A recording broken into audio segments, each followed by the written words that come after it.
In this guide, I'm going to show you how to upgrade Sprite Powers with Sprite Dust in Fortnite.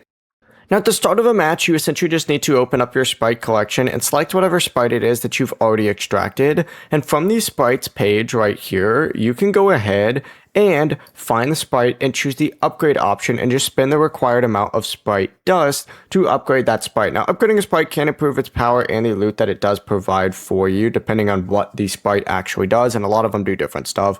But you can also level up an equipped Sprite during matches just by exploring and opening chests, getting eliminations, and successfully extracting Sprites. Just keep upgrading and leveling up that Sprite until you do reach its maximum level. As you can see, I have some of them mastered already. Before you do leave, make sure to like the video and subscribe to the channel with all notifications on. It really does help with the channel and it lets us know that you want more content like this. We'd greatly appreciate it. And if at any point throughout this guide you did have any questions, just ask them down in the comment section below and we can help you out further. I'm going to be doing my best to reply to every single comment down there. Peace.